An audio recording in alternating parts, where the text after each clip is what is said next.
Alors, dans cette vidéo, je vais parler du participe passé. Donc, ça sert à décrire une action antérieure et réduire une proposition. Donc, pour le former, on utilise donc l'auxiliaire être ou avoir.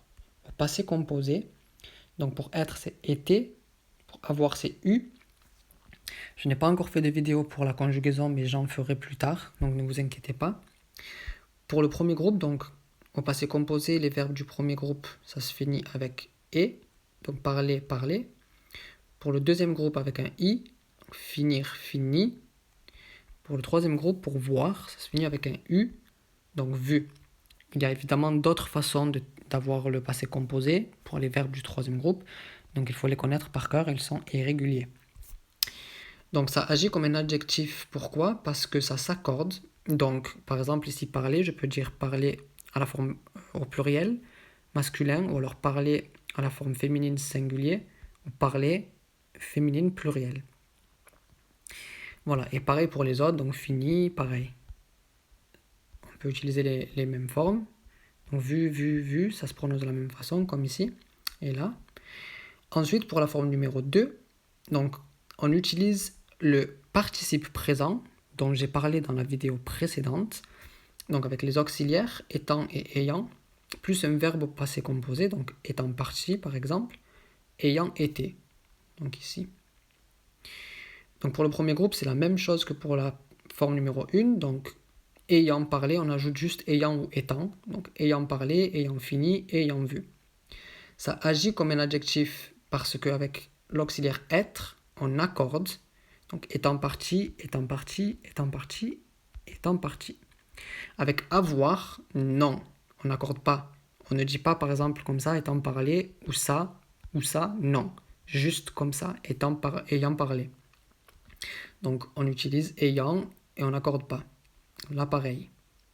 Et ça agit comme un adverbe. Pourquoi? Parce que la forme numéro 2, ça décrit l'action, donc une action antérieure. La forme numéro 1 ne le fait pas, ne décrit pas d'action antérieure. Ça décrit juste l'action.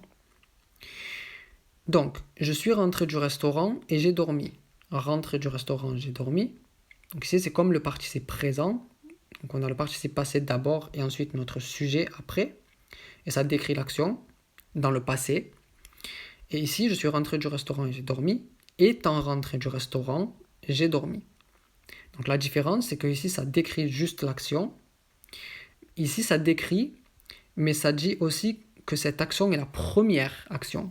Donc d'abord, je suis rentré du restaurant et après, j'ai dormi. Donc c'est la différence entre les deux. Ensuite, donc tu es parti et tu n'es plus revenu. Donc parti, tu n'es plus revenu. Tu es parti et tu n'es plus revenu. Étant parti, tu n'es plus revenu. Donc c'est la même chose. Je suis d'abord parti et après je ne suis plus revenu. Ensuite, il a acheté un chat et il est sorti. Le chat acheté, il est sorti. Alors ici, on a acheté, mais on a le chat d'abord. Pourquoi? Parce que si je dis juste acheté, il est sorti, eh bien ça ne fonctionne pas parce que c'est lui qui est acheté là. Et non, il ne s'est pas acheté lui. Il a acheté quoi? Il a acheté un chat. Donc le chat acheté, après il est sorti. Donc ici, on décrit juste l'action. Après, donc, il a acheté un chat et il est sorti. Le chat étant acheté d'abord, après il est sorti. Donc là, on décrit et on a aussi la notion de temps. Et donc c'est avec être, donc étant acheté. Et on a une forme avec avoir aussi. Donc il a acheté un chat et il est sorti. Ayant acheté un chat, il est sorti. Voilà, donc pareil, il a d'abord acheté le chat et après il est sorti, comme ici. Donc ça, c'est un petit peu ici la forme numéro 2 et la forme numéro 1. C'est un petit peu la voix passive. Je ferai une vidéo pour la voix passive plus tard pour vous expliquer comment ça fonctionne. Ensuite, elle a acheté une chienne et elle est sortie. Donc c'est la même chose. La chienne achetée, elle est sortie. Ici, on accorde parce que c'est la forme numéro 1 et c'est féminin. Elle a acheté une chienne et elle est sortie. Donc la chienne étant achetée, elle est sortie. Pareil, on accorde parce que c'est avec étant, l'auxiliaire, être. Donc elle a acheté une chienne et elle est sortie. Donc ayant acheté une chienne, elle est sortie. On n'accorde pas. Pourquoi? Parce qu'on a ayant. Donc avoir, on n'accorde pas. Ensuite, ici, c'est pareil. Donc, on est fatigué et on a dormi. Fatigué, on a dormi. On est fatigué et on a dormi. Étant fatigué d'abord, on a dormi après. Et pour le reste, c'est la même chose. Donc, nous avons gagné la loterie et nous sommes heureux. La loterie gagnée, nous sommes heureux. Nous avons gagné la loterie, nous sommes heureux. La loterie étant gagnée, nous sommes heureux. Avec être. Nous avons gagné la loterie et nous sommes heureux. Ayant gagné la loterie, nous sommes heureux. Avec avoir. Vous êtes venu et vous avez nagé. Venu, vous avez nagé. Vous êtes venu et vous avez nagé. Étant venu, vous avez nagé. Ils sont vus par la police et ils fuient. Vus par la police, ils fuient. Ils sont vus par la police et ils fuient. Étant vus par la police, ils fuient. Elles sont vues par la police et elles fuient. Vues par la police, elles fuient. Elles sont vues par la police et elles fuient. Étant vues par la police, elles fuient.